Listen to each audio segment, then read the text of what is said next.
என்னுடைய வாழ்க்கையில் நன்மையே பெற்றுக்கொள்ள முடியலை, கர்ப்பத்தின் கனியாகிய நன்மை பெற்றுக்கொள்ள முடியலை, தொழிலில் ஒரு நன்மையை பெற்றுக்கொள்ள முடியலை, என்னுடைய வேலையில் ஒரு நன்மையை பெற்றுக்கொள்ள முடியலை, எப்பொழுது பார்த்தாலும் பிரச்சனையாகவே என்னுடைய வாழ்க்கை போய்கொண்டிருக்கிறது, எப்படி நான் இந்த நன்மையை பெற்றுக்கொள்வேன் என்று அநேகர் எதிர்பார்ப்போடு காத்து கொண்டிருக்கிறார்கள். தேவனை நோக்கி முறையிட்டு கொண்டிருக்கிறார்கள். எப்பொழுது அந்த நன்மை கிடைக்கும்? எனக்கு வரவேண்டிய அந்த நன்மை தடைபட்டு இருக்கிறதே, இந்த தடைகள் எப்பொழுது உடைக்கப்படும்?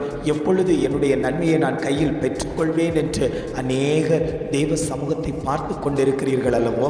ஆண்டவர் சொல்கிறார், உங்களுடைய நன்மைகள் அநேகம் தடைபட்டு கிடந்தாலும் அந்த தடைகளை உடைத்தெறிந்துவிட்டு அந்த நன்மைகளை உங்கள் கரத்தில் தருவதற்கு நான் சித்தமுள்ளவராய் இன்றைக்கும் உங்களோடு கூட இருக்கிறேன் என்று ஆவியானவர் குடும்பங்களை பார்த்து அவர் பேசிக்கொண்டிருக்கிறார். இரட்டிப்பான நன்மைகளை தருவேன் என்று வாக்குத்தத்தம் பண்ணின தகப்பன் ஆண்டவர் சொல்கிறார், ஆவிக்குரிய நன்மைகளையும் நான் உங்களுக்கு தருவேன், உலக நன்மைகளையும் நான் உங்களுக்கு தருவேன், இந்த இரட்டிப்பான நன்மைகளையும் சேர்த்து உங்கள் குடும்பத்தில் நான் தருவேன். இந்த நன்மைகள் வரும்போது சத்ருவானவன் உங்கள் மத்தியில் கண் வைத்து பார்த்து கொண்டிருக்கக்கூடிய அநேக கண்கள் அழிக்கப்படும். அநேகர் ஆச்சரியப்படுவார்கள், அநேகர் பிரமிப்பார்கள்.